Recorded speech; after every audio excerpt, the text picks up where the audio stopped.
Boa noite, galera. Bom, eu sou o Victor. Hoje eu fui convidado pelo Gustavo para trazer um tema de uma das tecnologias é, mais robusta e performática hoje do mercado, que é o Flutter, né? Então, separei bastante conteúdo aqui para a gente estar conversando. Deixa eu abrir aqui a minha apresentação. Não, então, o assunto, tá dando para ver legal a minha tela aí? Tá. Compartilhamento, beleza. Então, o assunto que a gente vai estar abordando hoje é sobre Flutter, dominando o desenvolvimento cross-platform. A gente vai entender mais ou menos o que funciona essa questão de cross-platform e por que esse termo, esse framework híbrido hoje no mercado da Google. Antes de começar, tá, eu gostaria de fazer uma apresentação sobre mim. Meu nome é Victor, tenho 26 anos, sou aqui de Marília de São Paulo, tá? Já trabalhei em companies nacionais, companies internacionais, como aqui em Los Angeles, hoje atualmente estou no Rio de Janeiro, aqui nessa companhia da Uniswan, e participei de infinitos projetos, bastante projetos, tanto no mobile, tanto na parte de desenvolvimento de software, aí na minha carreira até hoje. E caso alguém queira conversar, me chamar lá no LinkedIn, tá? É só me procurar lá pelo meu nome, que a gente bate um papo melhor depois. Bom, eu vou ressaltar os tópicos que a gente vai estar vendo aqui hoje, tá? Então, tem bastante conhecimento e bastante informação numa só apresentação. Então, a gente vai ver a origem e evolução do Flutter, a introdução, por que ele é multiplataforma, o híbrido e cross-platform. A gente vai entender a arquitetura do Flutter, Flare, por que você utilizar no projeto de vocês, o crescimento disso no mercado hoje, né? Como está a questão de comparação entre todas as linguagens, tanto nativa, tanto híbridas, como que elas estão comparativas no mercado hoje. E depois a gente vai partir. Essa apresentação vai estar dividida entre tópicos, então a gente vai primeiro ver o básico, que é a introdução, depois a gente vai partir para o front-end, então já vai subindo de nível degraumente assim que a gente for avançando, até a gente cair ali em gerenciamento de estados, né, que é back-end, e lá no final, né, tem aquela coisa bônus, que é um pouco de machine learning com Flutter, e eu preparei um aplicativo aqui de machine learning para a gente poder estar não só na teoria, mas também ver na prática como que isso realmente funciona, né? E hoje machine learning, inteligência artificial é o que é mais comentado no mercado hoje em dia, né? Então, não podia deixar faltar isso. Bom, antes de a gente começar, eu vou começar falando um pouco sobre a origem e evolução do Flutter hoje no mercado, né? O Flutter, trouxe ao mercado com um nome chamado Sky, depois, com os anos, a galera da Google veio trazendo outro tipo de nome para esse tipo de framework, então ele assumiu o seu nome como Flutter, lá em 2017, no Google I.O. O Google I.O., ele é um evento da Google nos Estados Unidos, onde a Google divulga todo ano novas features, novas ferramentas, novas tecnologias para estar adequando no projeto de vocês. E um deles foi lançado o Flutter para a comunidade, né? E tem vindo crescendo conforme o tempo, né? Então, se a gente vê a evolução desde 2017, né, até o ano de hoje, você vê que sempre a preocupação da Google em trazer novas features para melhoria do framework, né? Então, você vê que a preocupação deles é bem, tipo, constante, né? O engraçado da Google é que quando eles inventam uma nova tecnologia, eles investem muito forte, tanto comunidade e quanto recursos para dentro desse tecnologia que você vai utilizar no projeto de vocês, tá? Então, essa preocupação da Google em constante atualização de novas features, isso é muito importante hoje. Então, por isso que hoje ele está em alta hoje no mercado, tá? Então, depois eu tenho um gráfico de demanda de linguagem de crescimento e a gente compara depois. Bom, aqui agora a gente parte para a parte da introdução, né? O que é o Flutter? O Flutter, ele é um aplicativo, como ele destaca, open source. Por que open source? Você pode ir lá no repositório do Flutter e fazer alguma modificação no código que você quiser. Então, seja, O Flutter é totalmente aberto para você fazer algum tipo de customização que você achar necessário dentro da engine deles, né? Então, ele foi desenvolvido pela Google, tá? Então, o Flutter, ele veio para tipo, a gente criar, resumindo para quem é leigo do assunto e não entende nada desse mundo, Flutter a gente cria aplicativos para celular, tá? E hoje no Brasil, o Brasil ele é o quinto maior país no ranking de gente que tem dispositivos celulares.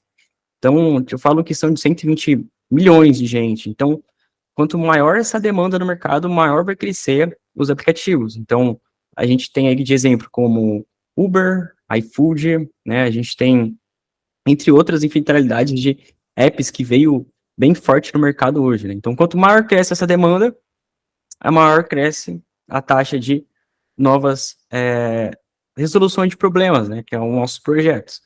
Então, o Flutter, ele é um open source, ele foi desenvolvido lá em 2017, utilizando a linguagem C Sharp, tá? Utilizando a linguagem C Sharp.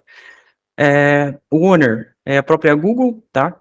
E eu coloquei a foto aqui desse rapaz aqui, ele é o Eric Seidel, ele foi o co-criador do Flutter entre 2017 a 2023, ele que esteve em toda a parte da liderança da equipe do Google, trazendo essas novas features que a gente tem até hoje. Atualmente, né, ele não está mais como liderança do Flutter. Hoje é outro rapaz que assumiu essa questão de liderança. Então, se você vê, só seguir o Google Developers tanto no LinkedIn, tanto no YouTube, ou Facebook, você vê que hoje é outro rapaz que está assumindo a liderança do Flutter de engenheiros, né, de engineers da Google. E o Eric Seidel, ele deu uma pausa na carreira, né, ele deu uma pausa, estopou mesmo a carreira, e nessa pausa de carreira, ele trouxe o Shorebird, que, como ele conhece bem a engine do Flutter, ele trouxe uma revolução, né, muito, muito, muito top pra gente, pra nossa comunidade. O que é isso, é o Shorebird? Ele faz deploy, como o próprio termo diz, instantâneo para os dispositivos. Então, ou seja, quando o usuário está lá com um aplicativo, e você lança uma versão, uma release para Apple ou para Play Store, o usuário precisa lá clicar em atualizar manualmente.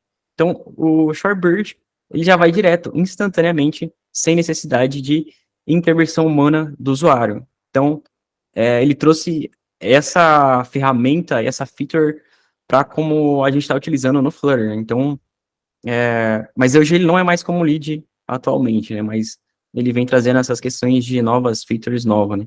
Então, por isso que eu ressaltei lá atrás. A preocupação da Google é muito forte, e aí com os engenheiros também de trazer muita inovação, tá? E aqui a gente entra em multiplataforma, hybrid cross-platform. Esses três termos aqui, eles têm os mesmo significado, ou seja, o que é multiplataforma, híbrido e cross-platform? Eu tenho um único código só. Por que com um único código só? A linguagem que a gente desenvolve no Flutter, a gente utiliza Dart como back-end, tá? Então, ou seja, com um único código, em Dart, a gente consegue exportar a nossa aplicação para mobile, web, desktop e dispositivo como Mac, Linux, né? Isso é bizarro. Então, ou seja, com um único código, eu consigo reaproveitar isso para todos os tipos de dispositivo. Então, ou seja, eu tenho mais velocidade, eu tenho mais flexibilidade, praticidade e também produtividade, porque uma única equipe só, ele resolve o problema daqui, daqui e daqui, com uma equipe só. Então, ou seja, o meu gasto é menor.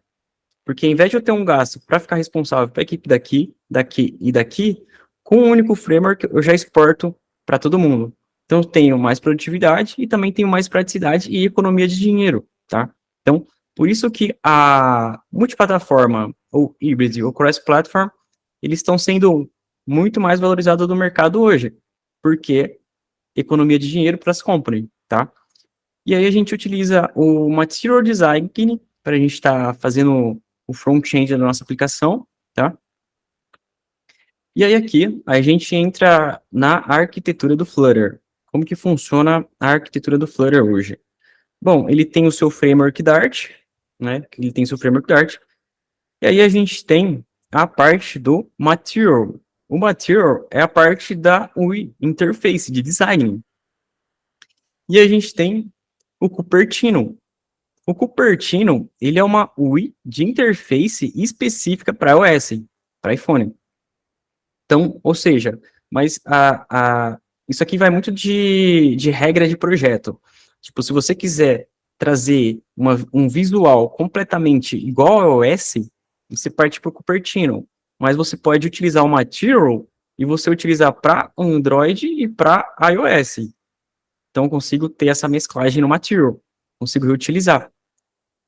Aí depois a gente tem a parte de widgets, tá? Hoje no Flutter a gente chama tudo de widget. Hoje tudo é widget, tudo é widget. Um container, uma row, tudo, a gente chama tudo de widgets. Depois a gente tem os seus vendors, animation, padding, gesture, foundation. Animation é para você trabalhar com animação, tá? O Flutter suporta packages de animação, que a gente vai falar um pouco mais daqui a pouco. O gesture é que, por exemplo, quando você está desenvolvendo ali no back-end, você vê que ele tem a sua engine e sempre está identificando algum touch dentro da aplicação, né? Então ela fica totalmente ali identificando tudo que é gesture do usuário. E aqui ele tem a sua engine em C++, tá? Aí depois aqui a gente parte para o Flutter Animation. O Flutter Animation, eles têm componentes para você estar utilizando a animação dentro do seu projeto. Então, um deles é o Flare, tá? Eu ressaltei o Flare porque se você analisar os eventos da Google de lançamento de features novas para o Flutter, eles falam bastante do Flare. Então, eu resolvi trazer de diferencial também para a apresentação. E, ou seja, a gente tem muitos packages hoje que suporta essa questão de animação e como vocês podem ver o GIF, né, fica uma coisa muito mais profissional, muito mais de qualidade e muito mais entregável. Porque quando você desenvolve um projeto, né, você não tem que pensar como um raciocínio de desenvolvedor back-end, você tem que pensar no lado do cliente que vai utilizar, do usuário final, né? Então, essa questão de trazer essas questões de animações traz uma visão de mais profissional, né? Então, eu consigo controlar tudo, tipo, até time que ele vai subir e voltar, eu tenho essas outras questões aqui também de animação, tá? E, cara, tem muita coisa que dá pra gente brincar, tá? Não coloquei tudo, porque eu não ia caber só num único slide, mas, cara, tem muita coisa pra gente aprofundar no Flutter, tá? É um universo muito grande. Bom, aí aqui agora a gente vai para vantagens do Flutter. Bom, primeira vantagem, desenvolvimento rápido. Por que desenvolvimento rápido? Daqui a pouco eu vou falar o porquê do desenvolvimento rápido, mas é por conta do hot reload que a gente tem. E também dá para colocar aí desenvolvimento rápido, porque com uma única squad só, né, eu consigo, um único código, eu consigo exportar minha aplicação para iOS, para Android, e eu preciso ter uma equipe nativa, né? Isso é um diferencial. Então, interfaces super bonitas, porque a gente consegue ter o material design para trazer essa UI para a gente, tá? E a comunidade ativa e suporte da Google. A comunidade, ela é bem ativa, tá? Então, você consegue... Tem canais de Discord que você consegue entrar, a comunidade é bem bastante, assim, pegar na sua mão para poder ajudar mesmo, tá? A gente tem a questão do ecossistema em crescimento, né? Ele está muito em crescimento, e daqui a pouco eu vou falar um pouco mais por quê. Fiz um gráfico de comparação para entender um pouco melhor. E a gente tem a performance nativa, porque o Flutter utiliza o Dart diretamente no hardware do device. Então, ou seja, isso acaba fazendo com que ele seja mais fast, mais rápido. Né? Então, a gente tem Beautiful por conta do Material Design, Productive, a gente tem Open porque ele é código aberto, então tudo isso se torna o Flutter hoje no mercado. E aí, aqui embaixo, eu acho que é o ponto mais principal para a gente da apresentação das vantagens do Flutter em comparação com nativas e híbridas. Então, vamos lá. A gente tem o Kotlin, ele utiliza uns tipos de componente de widget até ele bater no hardware do device. O Ionic, o Kotlin e Swift são linguagens nativas, né? Diferente que o Ionic, que o React Native e o Flutter. Esses três caras aqui são híbridos e aqui é só nativa, tá? Então, nativa às vezes acaba ganhando mais. A gente tem um mercado maior aqui. E aí o Ionic, ele utiliza WebView, Bridge, componentes, até bater no hardware. Olha o tanto de processos, né, que ele vai passando até bater no hardware do device. Então, aqui ele já perdeu performance, aqui ele já ganhou velocidade, porque até ele ir lá consultar uma informação na sua engine, já teve um delay pelo menos de 0,2 segundos, né? E a gente tem o React Native e o Xamarin. Né? O React Native é do Facebook, o Xamarin é da Microsoft. Então, ou seja, os dois utilizam bridge, componentes até chegar no hardware. E o diferencial do Flutter, que o próprio Dart dele bate diretamente no hardware. Então, por isso que você vê hoje a comunidade em constante crescimento, porque ele passa a ser fast, mais rápido nisso, tá? Então, ele não utiliza nenhum outro tipo de componentes até bater lá na sua comunicação com o nativo, né? Tanto no Android e tanto no iOS. Bom, por que escolher o Flutter para o seu projeto? Primeiramente, criado e mantido pela Google, tá? Não pode criticar, tá? Que a Google é incrível para quando eles têm alguma ideia, eles investem muito forte. Então, você vê que tá em constante crescimento hoje no mercado. A gente tem mais de 170 widgets prontos para a gente ser utilizado. Então, esses widgets eu vou abordar daqui a pouco quando eu falar um pouco sobre front-end. Então, a gente vai ter as nossas rows, a gente vai ter o nosso container. Então, eu vou abordar um pouco daqui a pouco sobre os widgets. E a gente tem principais plugins a acesso a recursos nativos, seja bateria, câmera, conectividade, WebView. Então, a questão de conectividade, quando que a gente vai utilizar isso? Vamos supor que a gente está fazendo uma requisição para API, a gente precisa verificar se o device está com conectividade com a internet. Então, a gente utiliza quando a gente vai disparar alguns dados para o nosso servidor. Então, câmera, quem utiliza a câmera hoje? C6 Bank, para fazer a autenticação facial para você solicitar um cartão, né? E tem seu código Dart executado diretamente pelo aparelho, que é o que a gente tinha acabado de falar no slide anterior, que torna o seu processamento de hardware mais rápido. E aí ele tem a questão de alta performance, porque os seus apps rodam em 60 frames por segundo, devido ao o seu componente aqui do híbrido bater diretamente no hardware do device. Então, ele acaba sendo mais performático nesse ponto, tá? Bom, então, como eu ressaltei, né, que lembra que um dos pilares é o desenvolvimento rápido. Esse aqui é o Hot Reload. Esse aqui é o cara que torna toda a aplicação ficar muito mais rápida. Então, analisando o GIF aqui, né, vamos analisar junto. Eu tenho o código aqui, que é o scaffold. Esse scaffold é essa parte aqui de cima. E ele tem a parte center, que é essa parte aqui. E aí, ele tem muda aqui, né, a variável para, ele tá clickAdd, né, ele inicia como clickAdd, aí depois ele altera para, pressiona o hot reload, e a alteração já reflete instantaneamente, em 0,5 segundos. Então, observa lá novamente, que ele altera lá para outro tipo, e clica no hot reload, e já reflete automaticamente no device.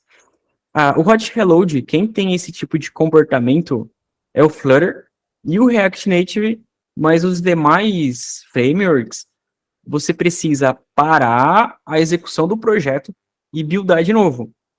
Acaba sendo um processo muito mais demorado. Você, nossa, tem que esperar buildar, instalar o APK, então acaba sendo um pouco mais demorado. Tipo, vou lá pegar um café enquanto builda.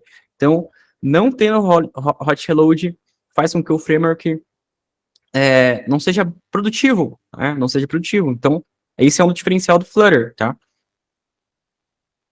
Bom, aí aqui eu tenho as desvantagens. As questões da desvantagem, vamos para o primeiro ponto, tá ali.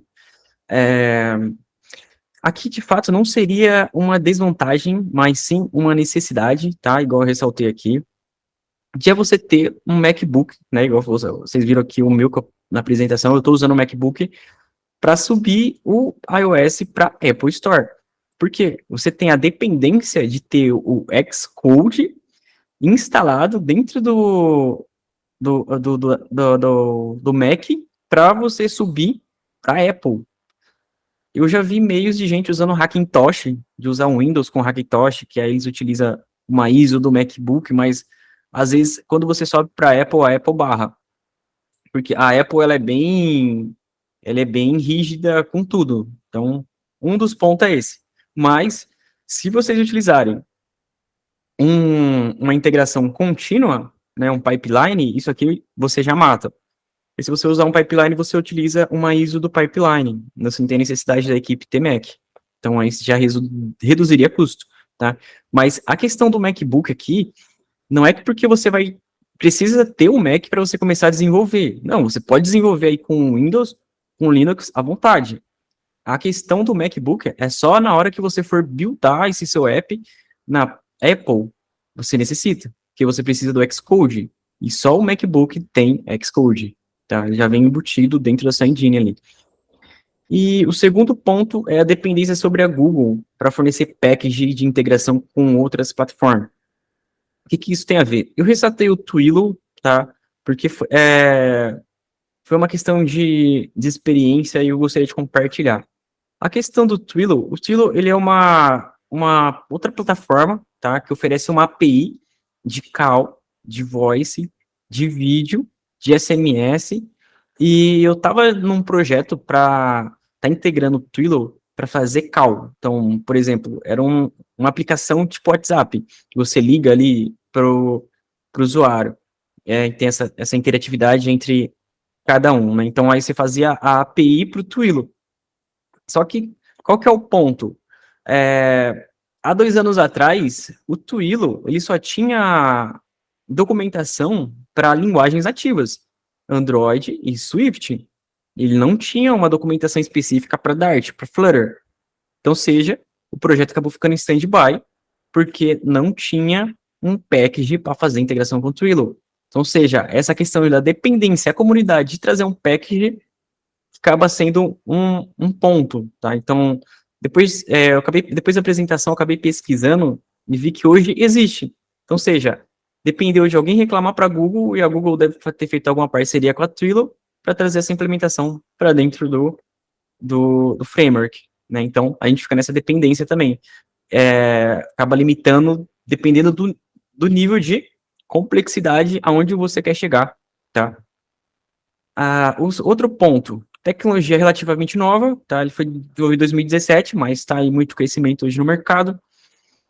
O outro ponto é a questão da curva de aprendizado, ela é maior do que as outras tecnologias.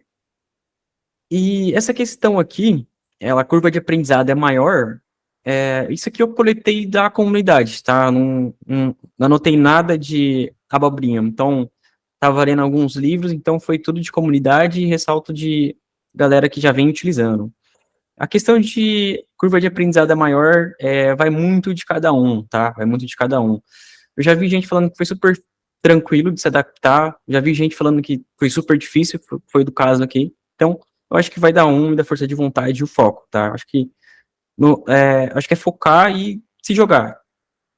Bom, aí depois a gente tem o próximo ponto, que é lidar com dispositivos diferentes, né? Que isso aqui é uma coisa bem chata, porque tem device que não funciona. Mas isso aqui é uma necessidade, tá? E não uma desvantagem. Só que você acaba tendo esse tipo de... caindo nisso diretamente. Então, por exemplo, o que isso tem a ver e qual determinado cenário que a gente iria ver esse tipo de situação?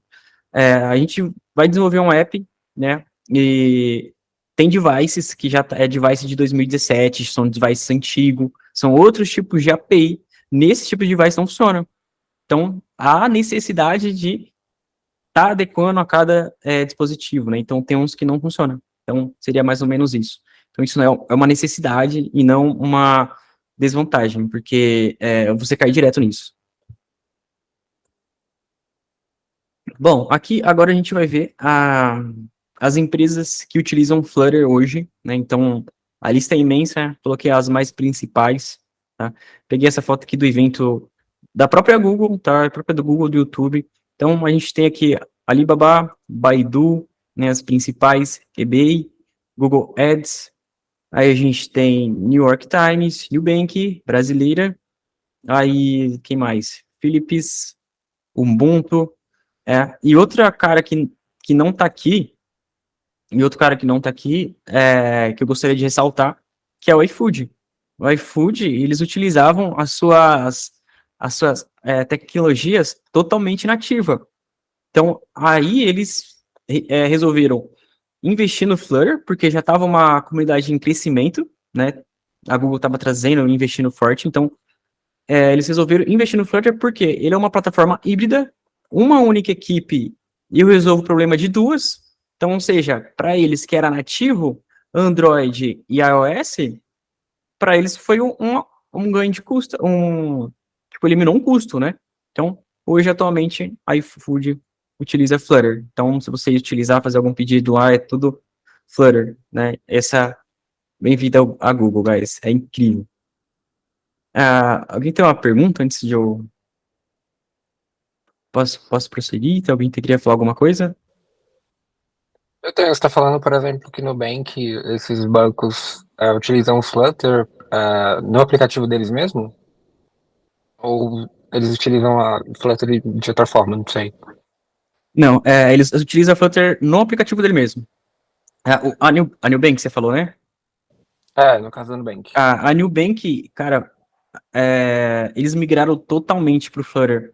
Foi uma coisa muito bizarra. Eles usavam, eu acho que nativo, eu acho que eles fizeram a mesma história do iFood, mas eles não comentaram por trás.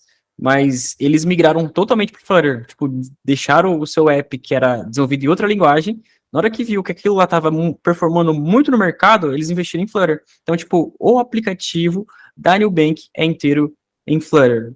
Você faz Pix, você faz tudo aí, transferência, pagamento. Então, esse é o poder da Google. Bem-vindo ao universo. Alguém tem mais alguma pergunta? Bom, bora lá. A gente tem agora a questão de crescimento hoje no mercado, tá? Então, eu fiz uma pesquisa entre Flutter, React Native, Ionic e Xamarin. Aí a gente tem aqui Google, Facebook e Microsoft. A Ionic eu não sei quem que é o owner dela, principal. Então, fazendo uma pesquisa de mercado entre 2018 a 2023, tá? A gente viu que quem estava dominando o mercado lá em 2018, né, era o Ionic, estava dominando lá atrás, e depois foi crescendo, né, entre React Native, né, React Native e o Flutter, tá? E o Flutter hoje está bem demandado hoje no mercado, tá? E agora aqui, essa questão daqui do Google Play, a Google Play e a Apple Store, eles divulgam todo final do ano, tipo, chegou lá no finalzinho do ano mesmo, em dezembro, eles lançam esse cara aqui. Esse cara aqui, eles divulgam quais aplicativos foram mais publicados na loja e qual tecnologia por trás dessa engine. Então, o Flutter está ganhando em segundo lugar, o Kotlin está em primeiro porque ele é uma linguagem nativa, ela não é uma linguagem híbrida, a gente está focando em linguagens híbridas. Então, o que, que a gente tem de híbrido aqui? A gente tem o Flutter, a gente tem o React Native, a gente tem o Cordova e a gente tem o Ionic. Então, em comparação às linguagens híbridas, o Flutter está na frente. E em segundo, o React Native. Já na Apple Store, esse cenário muda. É que eu não coloquei aqui porque não tinha espaço, mas na Apple, quem está saindo na frente é o React Native e em segundo está o Flutter, né? E aqui, deixa eu só apagar aqui, apagar tudo. Aqui embaixo é uma postagem no LinkedIn, né? Tipo, em uma escala, qual framework a galera hoje utilizaria no projeto deles, né? Então, de 282 votos, a gente teve 70% de votos no Flutter, 7% no React Native e Kotlin, Multiplatform e Native Application. Então, seja, linguagens nativas e o Kotlin Multiplataforma. Esse Kotlin Multiplataforma, ele vai estar vindo para ser concorrente do Flutter e do React Native. O Kotlin, ele acabou de ser lançado agora, recentemente no mercado, tá? Então, ele está vindo com o mesmo intuito de híbrido, tá? Como é uma linguagem relativamente nova, tipo, exatamente acabaram de divulgar a questão do Kotlin multiplataforma, ainda vai demorar um pouquinho para até ele pegar o tranco e chegar na frente do Flutter como híbrido. Bom, agora aqui a gente vai ver um pouco sobre widgets e layouts. Hoje no Flutter a gente chama tudo de widget. Hoje basicamente tudo é widget no Flutter. Essa estrutura aqui de árvore, ela é, tipo, igual eu ressaltei, né, que ela é bem parecida com HTML. Só que o que muda aqui no Flutter é que a gente tem as questões que uma depende de um shield, outra depende de childrens. E no Flutter, tudo é o widget. Então, um container é o widget, um padding é o widget, uma column é um widget, um container, o widget, um text, o widget, um expanded é o widget. Então, tudo é o widget no Flutter. Então, a gente cai agora para aquela apresentação que eu falei lá atrás. Mais de 120, 170 widgets pré-pronto para você utilizar e estruturar a sua aplicação. Né? Então, como que funciona essa estrutura de widget hoje? A gente tem a container, tem um shield pad, a gente tem o padding, que tem um shield column. O que seria shield, traduzindo para o inglês? É filho. Então, filho e filhos. Então, o container tem um filho, o expanded tem um filho, e o list view tem childrens. Aí ele pode assumir vários filhos, né? Não é só 3, mas ele pode assumir N's childrens, tá? E aqui agora a gente vai conhecer um pouco a parte de widget, né? Como eu ressaltei lá na questão de tópico, que a gente ia começar vendo a parte de front-end, vendo a parte de introdução, até começar a mastigar um pouco mais, tá? Então, esse aqui é o widget container. Então, o widget container eu tenho, pode ver, vamos analisar o código aqui. Então, eu tenho return center, que vai ficar centralizado. Container é esse carinha aqui azul, que ele especificou que vai ser colors blue. E aí ele coloca um border decorations, border circular 50, para ele ficar, o container ficar circular. Isso aqui é front-end, tá? Então, observa que ele vai ficar circular. Olha lá. Então, em que momento que a gente utiliza isso, né? Vamos supor, sei, um Zap que utiliza Flutter hoje, aí, Nubank, iFood, vocês podem ver que tem uma imagenzinha na sua, tem a sua foto, embaixo tem esse círculo. Então, um caso de uso seria o container, né? Então, a gente utilizaria essa estrutura de código com sua imagem no meio, né? Então, um caso de uso de usabilidade é isso aí. E, bom, aqui agora a gente vai falar sobre columns e row. Isso aqui também ainda é front-end. A única diferença é que column na vertical, row na horizontal. Então, é bem parecido com a grid de Bootstrap, né? Parecido assim, entre aspas, né? É um pouco mais diferente. Aí a gente tem aqui, analisando o código, né? Então, tem a column row, eles podem assumir children, que são vários filhos, e esse aqui é o resultado esperado. Então, um sai na linha na vertical e o outro resultado na horizontal, tá? Então, isso aqui a gente utiliza mais no front-end para construir layout. Então, quero colocar aquela foto no topo, quero deixar um exemplo de caso de uso que tem no Nubank, que é aqueles cards, né? Um debaixo do outro. Tudo é uma column. Aqui, uma column, uma row, com seus filhos, né? Bom, agora aqui a gente vai conhecendo os widgets, tá? Hoje no Flutter, a gente tem dois tipos de widgets, que é o stateful e o stateless widgets. O stateful widget e o stateless, para quem está iniciando no Flutter, tem muita dificuldade em entender em que momento eu uso um e em que momento eu uso o outro. Então, eu acho que essa imagem aqui ficou bem clara a explicação. Eu acabei pegando de um evento da Google, também do Flutter. E como que funciona isso? Vamos começar aqui pelo Stateful Widget. Analisando o caso de uso aqui do Stateful Widget, ele tem um card image com um botão de deletar. Isso aqui é um cenário de um aplicativo, tem só lista de imagem e um botão para deletar. assim para os demais. E na hora que eu clicar nesse botão aqui de deletar, esse cara vai sumir da lista e esses caras aqui de cima vai passar a ser o primeiro. Aí ele vai ficando assim, reativo. Então, ou seja, o que eu tive aqui? Eu tive mudança de estado. Então, quando envolve mudança de estado, ele acaba sendo um stateful. E quando não envolve mudança de estado, ele é um stateless, porque ele é uma página estática. Simplesmente é só um front-end, é só um design, mais nada. Ele não tem interatividade do usuário. O usuário vai precisar colocar aquele item no carrinho e finalizar, efetuar o pagamento Pix, né, Mercado Pago, integração com a API. Ele não precisa. É só front-end, só layout.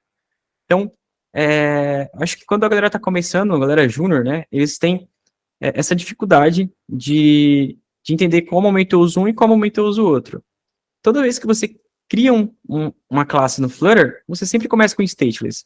E se você tiver alguma ação de mudança de estado dentro daquela sua classe, o Flutter automaticamente ele vai te alertar para você mudar essa classe para stateful. Então, não precisa ter dificuldade, porque o próprio Flutter, a própria engineer vai te ajudar a mudar o seu estado. Certo?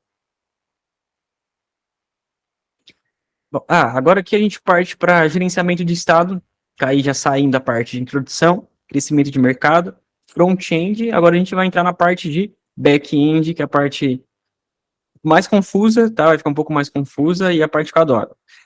Caso alguém tiver alguma pergunta referente aos outros slides, tá aberto aí.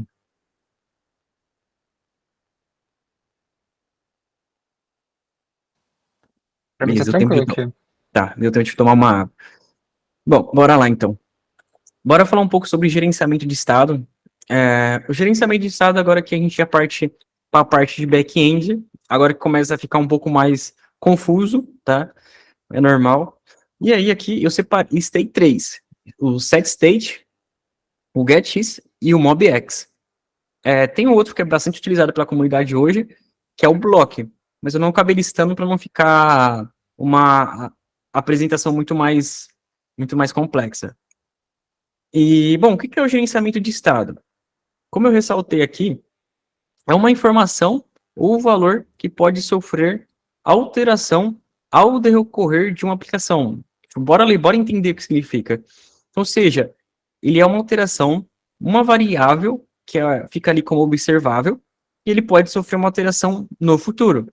Então, vamos analisar aqui, mais ou menos, em caso de uso na aplicação. Então, analisando o GIF, para ficar um pouco mais fácil, então por isso que eu quis trazer essa questão do GIF, para ficar mais interativo. Então, aqui eu tenho login, password, o usuário clicou em Enter. Nesse momento, eu tenho o meu front-end, eu notifico lá o meu back-end que teve uma interatividade, e o meu controller, através de gerenciamento de estados, retorna isso para mim em forma, assim, reativa. Então, a gente chama gerenciamento de estado como programação reativa, porque tudo é real time, é em tempo real, né? É mágico. Sei que pode parecer confuso falando, mas quando é na prática, você acaba entendendo mais como é que funciona isso por parte da sua engine. Então, a questão do gerenciamento de estados é para a gente ter programação reativa dentro do nosso projeto, tá? Bom, agora aqui a gente parte para o gerenciamento de estados com o setState.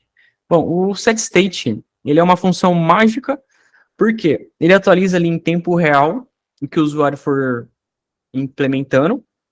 Então, tipo, vamos analisar aqui o código que eu ressaltei aqui. Então, ou seja, ele tem um return scaffold, que tem um appbar. O appbar é esse cara aqui. Esse aqui é uma aplicação, um aplicativo rodando num emulador iOS. Então, eu tenho o meu appbar, que é aquele cara ali de cima, e eu tenho o meu center column, que seria esse cara aqui, e aí eu tenho o flow action button, que seria esse botão azul, que ele tem um onPressed. No momento que ele for clicado, ele vai acionar a função increment counter, que é essa função aqui, e essa função increment counter, ele vai mudar o estado da variável que inicializa com counter igual a 0. Então, ou seja, olha o setState aqui, mudando o estado dessa variável. Então, ressaltando o que a gente tinha falado ali no slide anterior, ele muda o estado da variável. Então, olhando para cenário real, enquanto a gente iria utilizar, observa aqui, parando de olhar código e olhando aqui, observa que quando eu vou clicando aqui, ó, dentro da minha aplicação, ele vai auto-incrementando. Porque ele está dando counter mais, e quem está recebendo essa variável é esse widget aqui. Então, lá ele recebe essa informação aqui do meu back-end. O setState, ele é uma função nativa do Flutter, tá? Então, você pode utilizar à vontade. Só que qual que é um dos problemas do setState? Ele redesenha toda a estrutura de widget, a árvore de widget. E o que é isso, redesenhar toda a estrutura da árvore de widget? É ele retornar da linha 11 à linha 29 toda a estrutura de árvore de widget para atualizar uma variável. Então, ele atualiza tudo para atualizar um dado, né? E aí, conforme a comunidade vai crescendo, a gente tem o getX, que o getX é o diferencial dele, que ele não vai redesenhar toda a sua árvore de widget. Então, já é um diferencial do setState. Ele vai atualizar apenas o que você colocou como observável. Então, o getX a gente utiliza hoje, na maioria dos projetos, hoje na companhia que eu estou atualmente, tá? A gente utiliza bastante, tanto o getX ele traz rota, ele traz variáveis observáveis, tá? Então, a gente utiliza para tudo. Rota, a gente utiliza hoje deixar variáveis observáveis. E um ponto que eu não poderia deixar passar é que vocês observam aqui que o getX, ele tem 100% de popularidade lá. Essa aqui é a página oficial do packaging, tá? Que é o PubDev, que você acessa lá. E aí ele tá com 100% de popularidade. Então, eu recomendo para vocês sempre pegar o projeto de vocês que tenha o máximo de popularidade possível. Então, 80% para cima. Por quê? Quanto mais popularidade esse package for, mais ele já sofreu melhorias de exceptions que a galera vai mandando, de issues, né? Então, quanto mais popular, eu recomendo para vocês trazerem o projeto de vocês. E como funciona o getX? Pode ser que fique um pouco confuso, tá? Então, o getX ele vem com gerenciamento de estado, dependência e rota. A gente tem no getX o gerenciamento de estado reativo e o gerenciamento de estado simples. Esses dois exemplos aqui é o gerenciamento de estado simples. E eu não consegui trazer o reativo para não ficar uma coisa muito gigante aqui na apresentação, tá? Então, ou seja, como que funciona o simples? Eu tenho o meu controller e o que interessa para a gente aqui é só esse método aqui embaixo, que ele fica verificando o momento que foi clicado lá no aplicativo, no botão de submit. Então, em que cenário que eu estava utilizando isso daqui? Isso foi até num projeto recente. Que cenário que eu estava utilizando isso? É uma página que ele faz um filtro, ele pesquisa ali, e ele tem um botão para clicar. Então, no momento que ele clica no botão, ele aciona o meu back-end, que aí ele passa a variável clicked in submit, ele passa a ter o valor true, e o update é que ele vai alterar, de fato, a variável observável, e lá no front-end eu consigo pegar isso sem atualizar a página. Isso é muito, por isso que eu falo, é programação reativa. Então, sem atualizar a página, eu já consigo a informação assim, ó, em passo de mágica, no back-end ali mesmo. Por quê? Porque eu utilizo um Stream Builder que fica fazendo essa verificação, né, na fila, e então acaba sendo uma coisa bem mágica e bem complexa. Aí, se for true, ele faz a busca para a API dos dados, senão mostra um componente de filtro vazio, tá?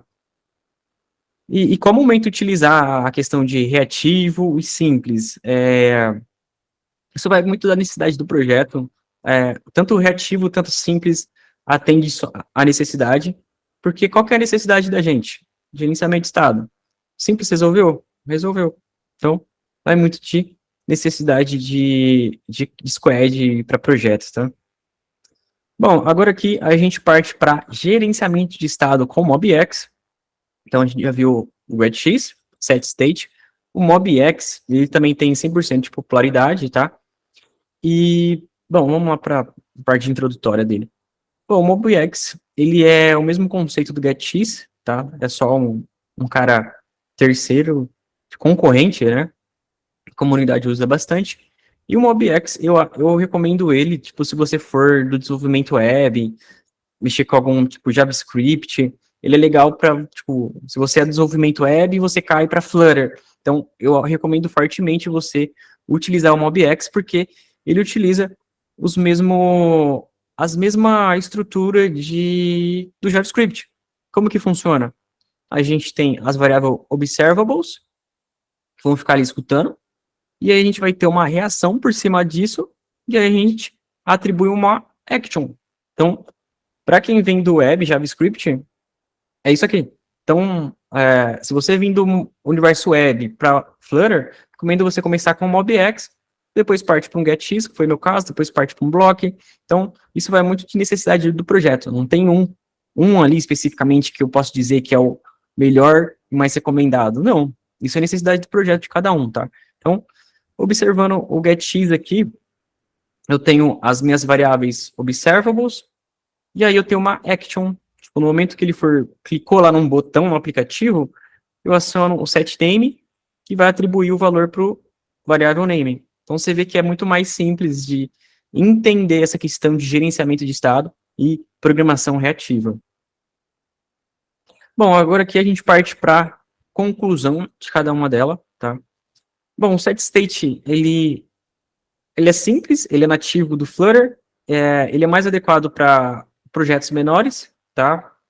Tipo, quero começar a praticar, quero começar a pegar para entender como funciona o Flutter. Você vai começar pelo setState.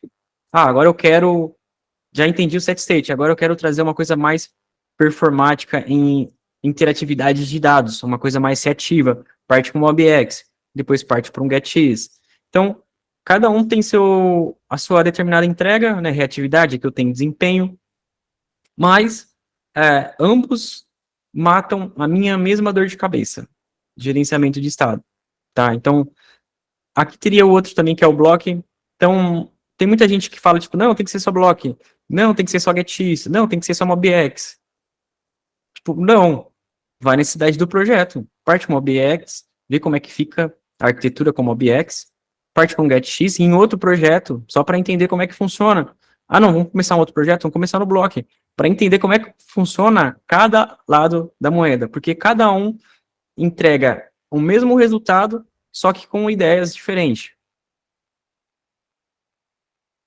Alguém teria alguma pergunta antes de começar para CI/CD?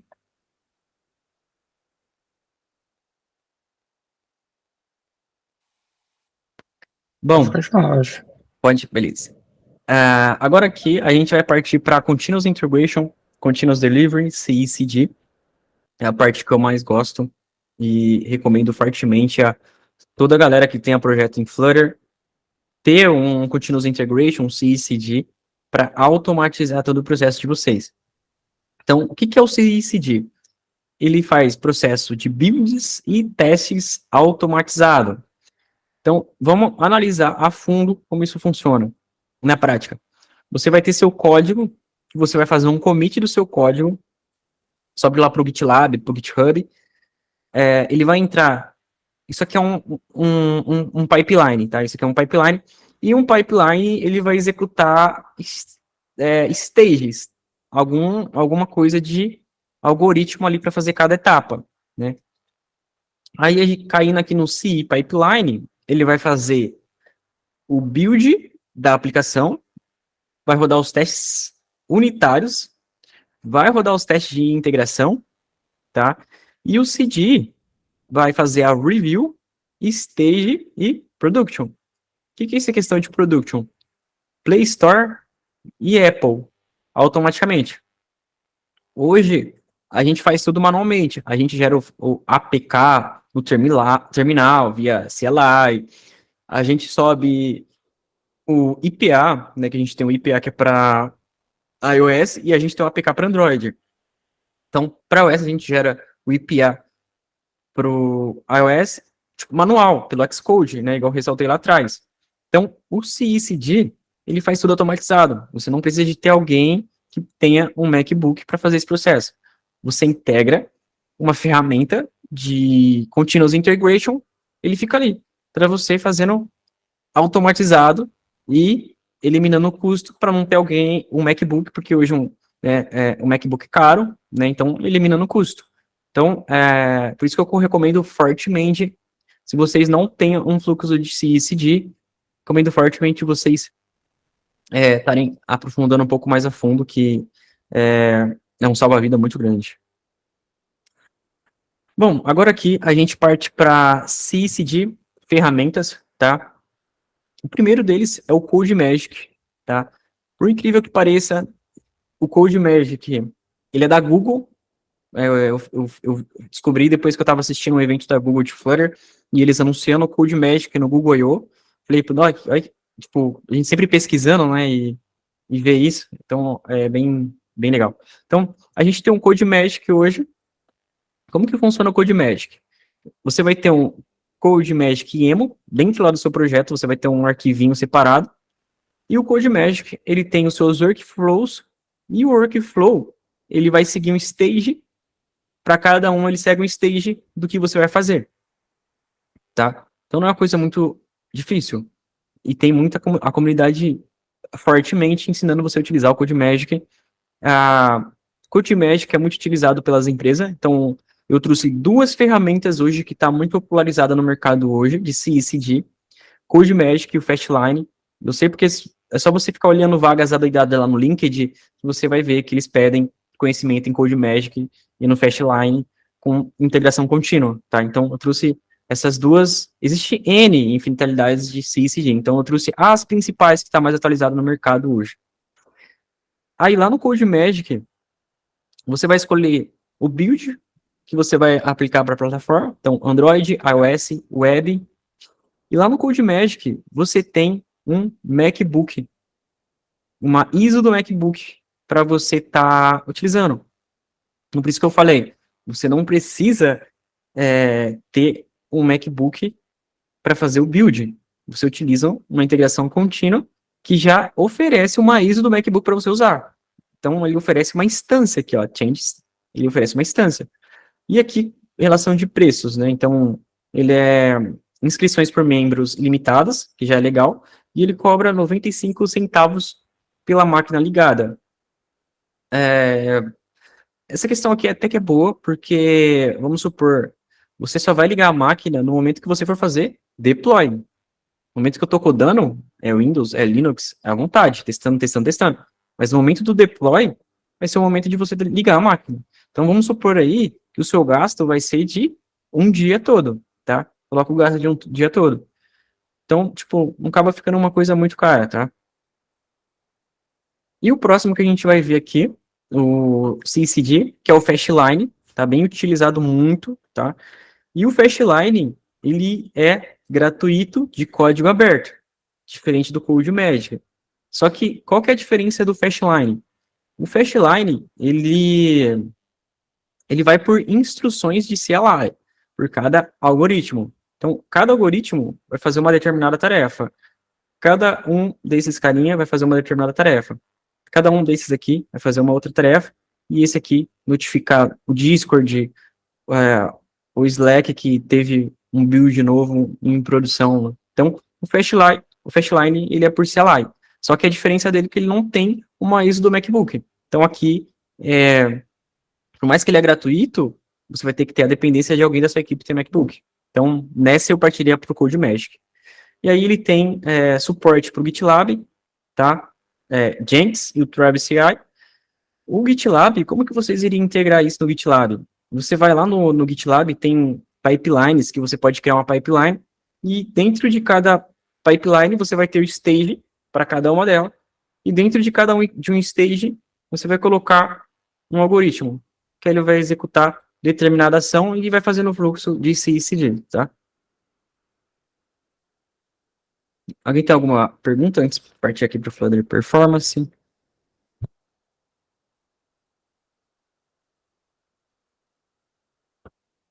Bom, vamos falar um pouco sobre Flutter Performance. Como que a gente performance hoje tem performance no Flutter. Se você não prestou atenção, agora eu recomendo que você preste, que vai ser bastante importante para você estar tirando como boas práticas, né? Então, se você quer se tornar um desenvolvedor bom, a gente sempre está por trás de boas práticas de código. E tudo que eu trouxe aqui não foi nada inventado, eu peguei tudo de documentação do CodeMagic, de livro, e de palestra da própria Google desses mesmos feeling. Então, vamos bora lá. Bom, um dos primeiros que ele diz é para você não utilizar, quando você vai criar um componente, né, para quem que é do universo do Flutter, vai entender. Quando a gente está criando lá aquela estrutura gigante de código, a gente quer que aquilo lá vira um componente, para não ficar um arquivo muito gigantesco. Então, a gente deixa como componente que ele vira um método, né? Então, eles recomendam você não utilizar isso daqui, eles recomendam você utilizar como classe e retornar, tá? Classe tem um return. Porque você vai economizar alguns ciclos de CPU. Isso aqui serviu até para mim, tá? Porque eu não vou negar, eu sempre utilizei como método em todo projeto. Bom, o segundo aqui é você utilizar const sempre que possível, né? Porque você pode economizar memória, né? Então, um exemplo aqui, né? Uma variável é igual container e aqui embaixo const container. Só de você deixar como const, ele economiza mais memória. E eu não vou negar, eu sempre tiro. Sempre que tem alguma concha ali, eu sempre tô tirando. Então, serviu de aprendizado até para mim. Olha que incrível. Bom, agora aqui a gente vai para um outro caso também que serviu até para mim, tá? Então, a questão é você usar mais for e while em vez de for each map no projeto de vocês. Eu não vou negar, hoje no projeto da gente, a gente utiliza muito for each, tá? Tipo, para pegar requisição de API, a gente percorre só com for each, for each, for each, for each, for each. E esse teste aqui de performance, ele foi feito com 3 milhões, né, 3 milhões de números inteiros para ver a performance de cada um. Então, tanto for, map, for, while, for each, eles são laços de repetições, né? Então, a gente sempre, qual que a gente utiliza, né? Então, esse comparativo é legal de trazer. Então, a partir do gráfico aqui, né, o loop for é o mais rápido, enquanto o ponto map é o mais lento. Então, analisando o gráfico, o ponto map teve 500 milissegundos, o for each teve entre 200 e 100, né? E o for, ele buscou a informação muito mais rápida, né? Enquanto os outros demais demorou um pouco mais para trazer múltiplos dados, tá? Bom, ainda em Flutter Performance, a gente tem o DevTools, tá? Hoje o DevTools, ele fica ali na sua engine do VS Code, você pode clicar ali que ele vai abrir para você. E por que eu queria ressaltar ele, né, como Flutter Performance? Porque você consegue ter toda essa análise de desempenho se tá alguma coisa funcionando legal, em quais times o map está funcionando, em quais times o for each está funcionando. Por quê? No DevTools, eu tenho controle de performance do app. Observa que aqui é um aplicativo que está rodando, ó. Um aplicativo, e ali tem um botão para clicar, e aqui eu consigo monitorar performance, CPU, memória, internet, e ele fica escalonando, ele fica mostrando para você todos esses times de requisição, de request, né? Então, o DevTools é a porta para você entrar nesse meio de performance e identificar qual tá valendo mais e qual você compensaria melhorar mais. Eu acho que essa questão de performance seria até legal você criar uma task nova só para tipo, melhorar a performance do app. Só ver essas questões de mudar de for each para for. Então, uma task só para mudar a performance, sabe? Isso seria interessante também. Bom, agora aqui a gente vai entrar um pouco sobre Flutter, Machine Learning. Alguém tem alguma pergunta da anterior? Pode dar continuidade? Eu tenho, na Vamos lá, verdade, só enquanto isso. onde Pode você falar. disse que pegou esses dados de performance? Os dados de performance foi tudo da CodeMagic. A CodeMagic ela é da própria Google. E a CodeMagic, Ah, se tá. você acessar lá, ela tem documentação. Então, tipo assim, tem documentação que a própria CodeMagic da Google, que eles ficam postando post, blog, tipo um blog mesmo. E aí, como o CodeMagic nasceu para o Flutter, agora que ele está sendo mais aberto para outros tipos de linguagem, então eles têm muito post de Flutter. E um deles foi a questão de performance da const, utilizar a classe e a questão do gráfico. Então, foi lá da documentação do CodeMagic que é como owner da própria Google mesmo, tá? Não, beleza. Bom, agora aqui a gente vai entrar em Flutter Machine Learning. Bom, o Flutter Machine Learning, tá? É uma coisa que vai ser um pouco mais complexa.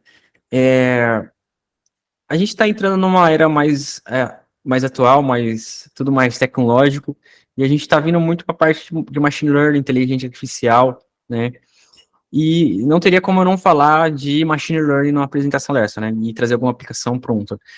E o que seria o Machine Learning no Flutter?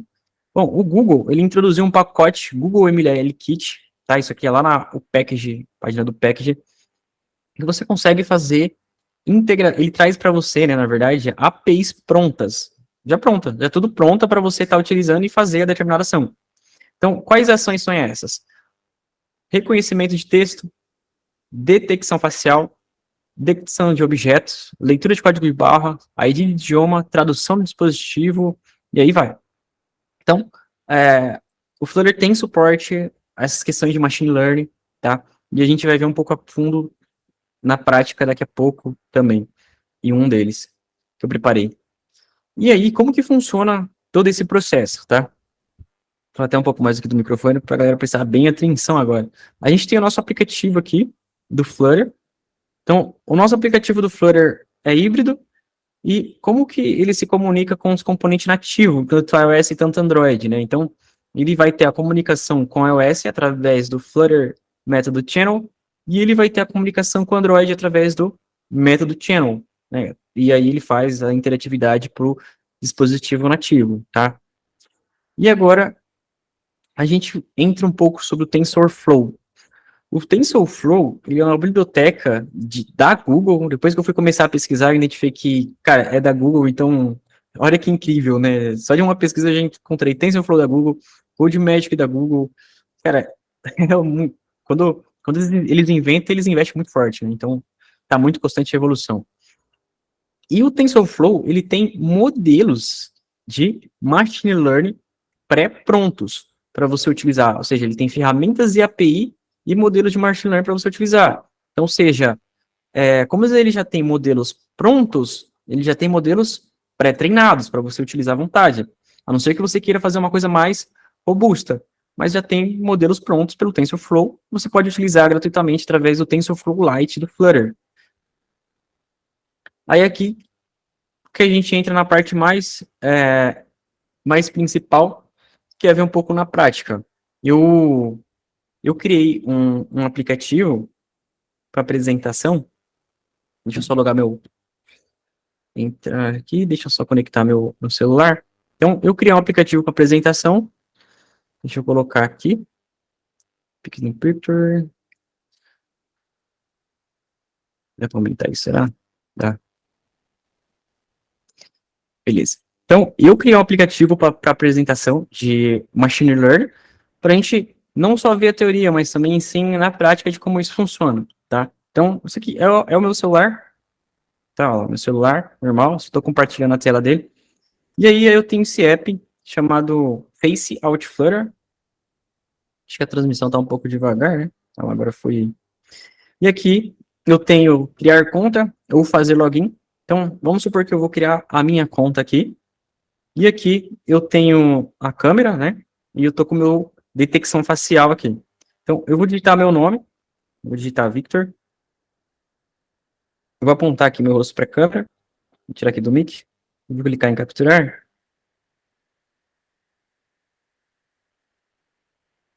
Aí, foi. Então, ou seja, eu fiz reconhecimento facial, ele já criou minha conta com a meu Face. E agora eu vou fazer login. De novo, vou clicar ali para fazer login. Vou clicar o nome do usuário que eu acabei de criar. E vou autenticar meu rosto. Logo o usuário na sessão.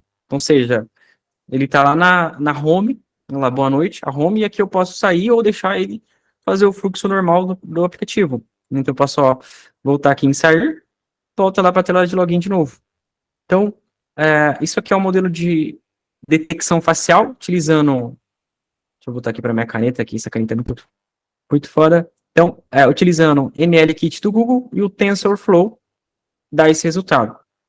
E a detecção facial, né, que a gente acabou de ver, e como isso funciona lá no back-end. É claro que a estrutura é um pouco maior, tá? Um pouco maior, mas então eu só trouxe a parte final ali. Ou seja, eu tenho um modelo já pré-pronto do TensorFlow. Eu pego o modelo já pré-pronto dele, coloco ali, ele está pegando aqui do meu arquivo, e já coloco um modelo pré-pronto junto com o MLKit. E ele já faz essa interação de detecção facial. Então, ou seja, essa reatividade de detecção facial está tudo em comunicação com o TensorFlow. Toda essa questão de analisar rosto, verificar se realmente é esse usuário que está logando, é realmente o mesmo que criou a conta, é o TensorFlow. Então, um exemplo disso. Vamos lá, vou clicar aqui em criar a conta. Observa que eu não vou colocar nada, só vou colocar minha mão aqui em cima, vamos ver lá. Aí, coloquei minha mão, não coloquei meu rosto. Olha lá, ele automaticamente já me acusa que nenhum rosto foi detectado. Tentar novamente, vou lá para a tela de login novamente. Então, seja, essa comunicação tá com o TensorFlow. É o TensorFlow que está fazendo essa validação e retornando um true para você no back-end, tá? E em que momentos, em quais cenários, né, que a gente vai utilizar esse tipo de padrões? Desbloqueio o dispositivo, a gente vê no WhatsApp, né, no WhatsApp você consegue desbloquear só com Face. A gente tem autenticação de aplicativo, que é permitir ele logar, criar conta só com autenticação facial. A gente tem pagamentos, então, em qual cenário seria pagamentos? Vamos supor lá no Nubank.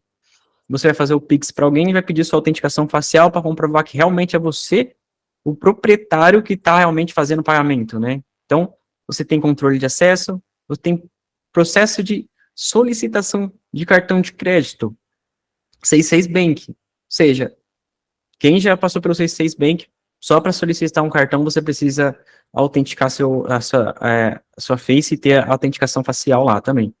Evitar fraude, tá? Só que um dos pontos, eu evitar fraude porque você realmente comprova que aquela pessoa é o proprietário daquela determinada conta, né? Daria para utilizar até em momento de login, né? Tipo, se eu quero usar usuário e senha ou a sua autenticação facial. Seria um exemplo. E outro ponto é que, por exemplo, quanto maior você coloca esse tipo de modelo de aprendizagem no projeto de vocês, maior precisa ser a segurança de vocês nesse fluxo. Então, em cada um desse fluxo, você vai ter que ter uma segurança mais dramática. Por quê? E se o cara mal intencionado colocar a foto do usuário na frente? Então, tipo, tem todo caso de uso e todo estudo por cima, né? Não é só implementar e ser feliz, putz, fiz uma baita transformação. Não, mas e a segurança, né? Dos dados. Bom, para quem quiser o código-fonte, tira um print da tela, tá? E é esse aqui o código-fonte que eu disponibilizei lá no meu repositório do Git, para quem quiser dar uma olhada como é que ficou o código-fonte desse aplicaçãozinho aqui. Vocês baixam lá, tá público, tá? E Mas seja compartilha feliz. com a gente. Acho que o Sim, Marcelo tinha levantado a mão. levantou a mão? Foi. Pode perguntar, perdão.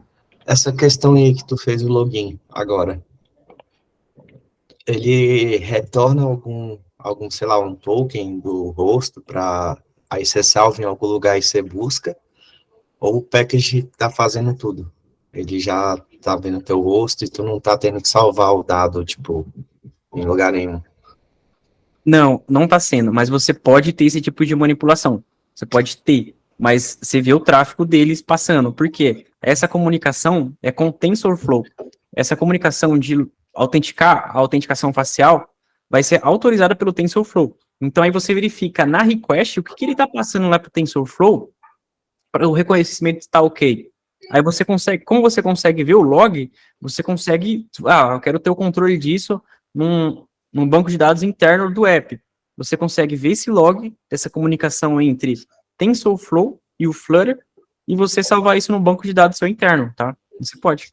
Eu, por exemplo, poderia salvar isso no Firebase da vida e fazer um app, tipo, funcional mesmo. Salvar o rosto dele para ele fazer o login e lá botar, tipo, dados dele. Sim, sim. Se você for pensar no Firebase, eu não recomendaria você utilizar o ML Kit, recomendaria você utilizar o FL-Kit com o TensorFlow, que é um outro componente da Google para você fazer a interação do Firebase com o TensorFlow.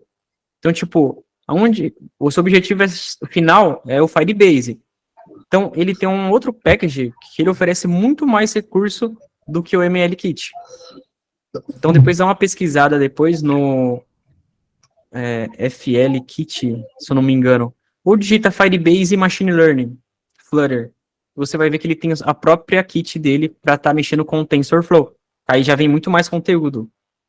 Entendi. E esse from asset aí, desse interpreter, que eu imagino que é do package, esse mobile facenet.tflight aí, ele já tá no repositório, já tá pronto isso, ou tu que cria? Como faz para ter um projeto? Na verdade, esse from assets aqui, e esse nome aqui, .tflight, ele tá lá na raiz do projeto. Tipo, na raiz do projeto ele tem um arquivo Mobile FaceNet. Esse arquivo Mobile FaceNet é na raiz do projeto. Tem uma pasta chamada Assets. Eu joguei esse arquivo lá dentro. E esse arquivo é do TensorFlow. Porque o TensorFlow, ele já tem modelos pré-treinados para você estar utilizando. Então, estou reaproveitando algo que já foi estudado e pesquisado e acoplando dentro do meu projeto. Então, esse Interpreter from Asset, ele está buscando um modelo de aprendizado do TensorFlow para poder fazer a comparação do usuário. Então, tipo, tá tudo em volta do TensorFlow, até banco de dados. Caralho, foda. E eles já é disponibilizado para usar free esses modelos? Aí só baixa e joga no projeto?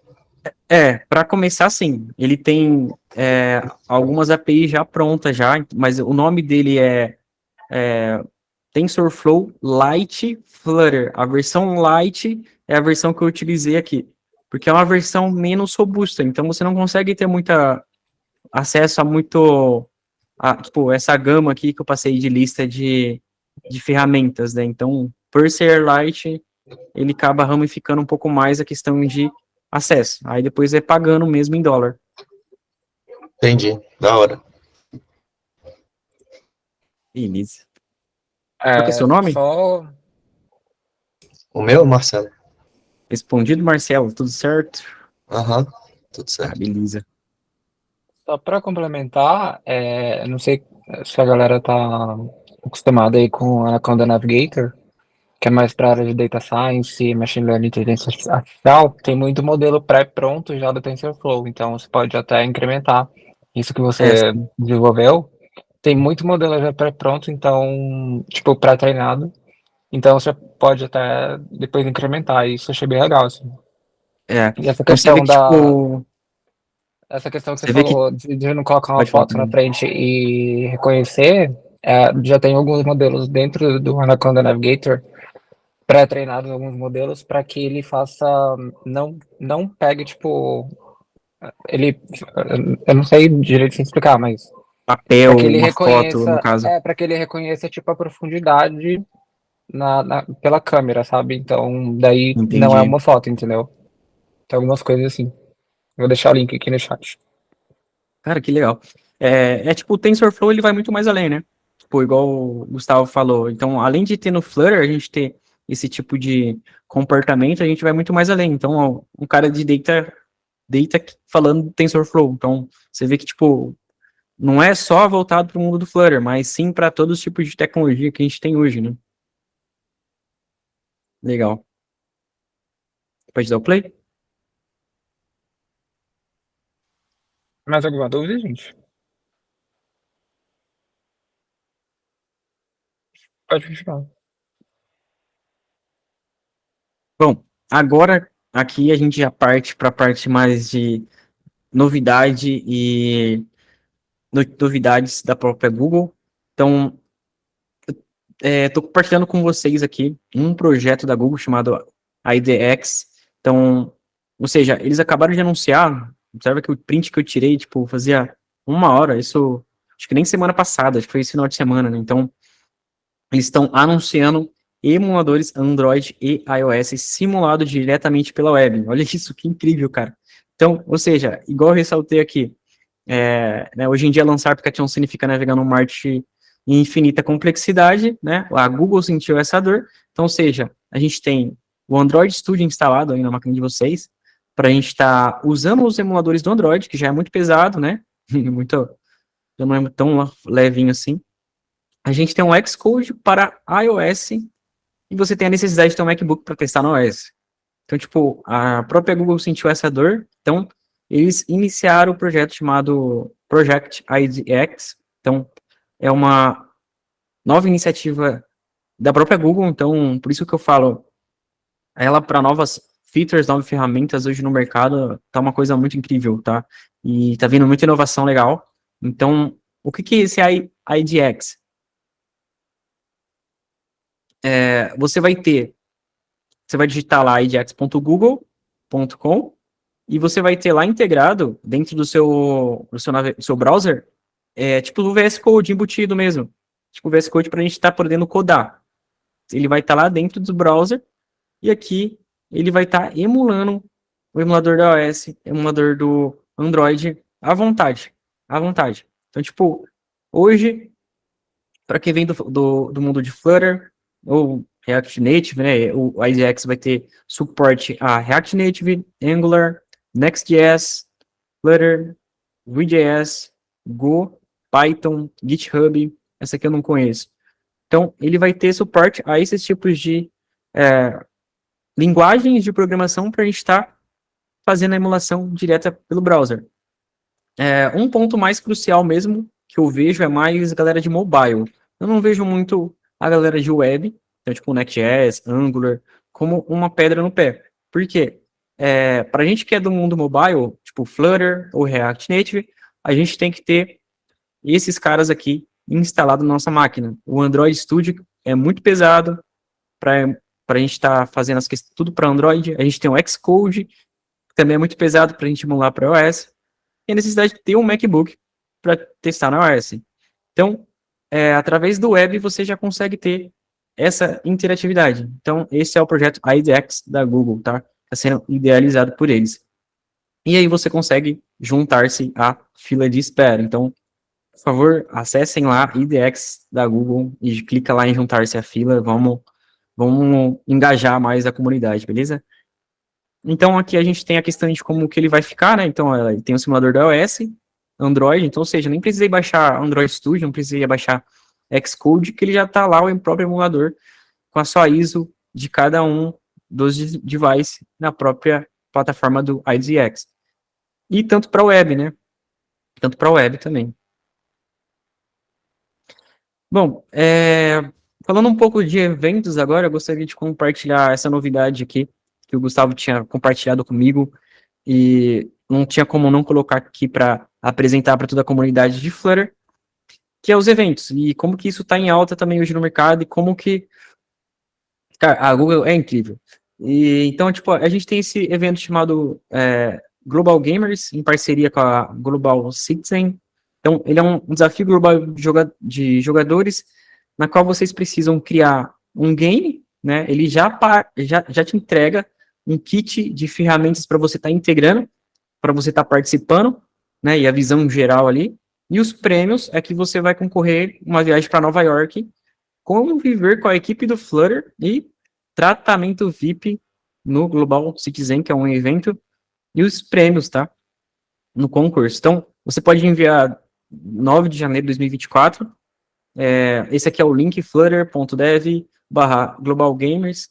É um evento em parceria com a Google, Citizen e Flutter, tá? Então, você vê como que tá em alta hoje. E além disso, né, viagem de graça, Nova York. Ah, tá, sim. Achei que tinha mais outra coisa. Ele vai ser um workshop, né, de 8 semanas, ou seja, um hackathon de desafios. Então, bora lá ajudar, e eu quero ver você postando foto lá no Instagram, falando que, putz, ganhou lá a viagem para Nova York, tá lá com a galera Já do mandou? Eric Seidel. Não, ainda não, ainda não. E, beleza. E eu acho que é isso. Obrigado. Então, caso alguém quiser me adicionar no LinkedIn, meu nome é Victor Padovan, atualmente como Senior Software Engineer em Flutter. E acho que é isso, guys. Caso alguém tiver alguma pergunta. Eu tenho uma pergunta. Para a pessoa iniciar no Flutter, ela, assim, eu, como não sou da área, nem tinha noção, achava que ele era baseado em JavaScript, você falou que é no Dart. Exato, no Dart. Tem que estudar o Dart primeiro, então, ou pode, tipo, conhecer uma outra linguagem e ir direto pro Flutter? O que você recomenda? Ah, legal, legal. Essa foi uma boa pergunta. Na verdade, é mais recomendado você começar pelo Dart, começar a conhecer um pouco da linguagem de programação, porque o Dart, ele vai ser o seu back-end, ele vai ser o seu gerenciamento de estado, que foi o que eu abordei também na apresentação para vocês. Enquanto o Flutter, ele vai servir mais para criar a sua interface, sua UI, os seus material design. Então, é mais recomendado você começar pelo Dart, tá? Porque você vai ter noção de back-end, lógica, regra de negócio, beleza? E mesmo eu recomendando, eu não vou mentir, eu comecei primeiro pelo Flutter, para depois conhecer o Dart, mas eu recomendo fortemente você começar primeiro pelo Dart, não seja ansioso, um passo de cada vez, as coisas acontecem. Acho que é isso. Beleza, valeu. Eu tenho Mais duas alguém? perguntas, mano. A primeira é, tu mostrou aquela parte de performance, né? E Ah, tu sim, mostrou legal. lá que o for Uhum. é bem mais rápido que o map. Sim, Eu tava pensando aqui, tem aquela, por exemplo, eu busco os dados do API, né? Aí ele vai vir o JSON e, sei lá, tem um model, lá dentro tem o nosso from JSON, né? sim, E aí eu quero retornar uma lista. Aí o JSON vai vir uma lista lá de maps, né? Que a gente tem que converter. isso, Aí a gente usa o from JSON e retorna a lista que a gente quer. sim. Beleza. Mas aí, nesses casos, tu usa mais o for para percorrer esse map e faz o from JSON, ou tu dá o ponto map e só converte direto? Legal, bom ponto. Porque tu falou Conversa. isso, aí eu pensei, é mais performático, né? Só que o map, ele tem menos linha de código. Tem menos Aí eu linha de fiquei código. com essa dúvida agora. Sim, sim, legal. Boa pergunta. Essa questão, eu não vou mentir. Hoje, nos projetos da gente lá, a gente só utiliza, eu mesmo, né, no back-end, eu só utilizo o for each, para você pegar esses dados da API e converter para um JSON ali. Só for each. Depois de pegar essa documentação da própria CodeMagic, que é um post da própria Google, e eu vou começar a adequar agora tudo para for, que já era um ponto que a gente utilizava, só ficar um pouco mais complexo, né? Igual você acabou falando. Mas, já que o objetivo é melhorar a performance, eu não vejo problema em questão de ser um pouco mais complexo, né? Eu acho que o ponto mais principal é mais em performance, né? E não facilidade de programação, tá? Acho Show. que é A isso. outra pergunta que eu tinha era de responsividade. Como que tu faz? Que eu geralmente tô, tô apanhando ultimamente com isso. Por exemplo, o Android tem 1 milhão de tamanho, né? Aí eu tô usando Cara, o Media Query. Tipo, eu sim. pego o tamanho e faço, tipo, o tamanho do Media Query vezes E você vai 0.1, adaptando. Tá, 0.2. Só que eu não sei se é a melhor forma. legal. Não, sim. É a melhor forma até hoje. Por que a melhor forma até hoje? Teve uma vez que surgiu um desafio da gente tá trazendo responsabilidade para todos os projetos. E, como todo dev, em Flutter, a gente já vai correndo para o PubDev para procurar algum package específico para a gente estar adaptando às nossas necessidades. E tipo, você acha um monte de package de responsividade, só que, tipo, é uma coisa muito complexa, uma coisa muito, sabe, não. Seu objetivo, vamos melhorar, vamos utilizar Media Queries. A gente utiliza Media Queries para tudo hoje. Por quê? Eu consigo chegar mais fácil no resultado, tipo, um language X, um arget Y, e eu consigo fazer o cálculo dessa proporção. Então, eu consigo chegar num resultado melhor com os Media Queries. Então, se a pergunta é se eu estou caminhando no caminho correto, você está muito mais correto, tá? Beleza. Valeu. Mais alguém tem alguma pergunta?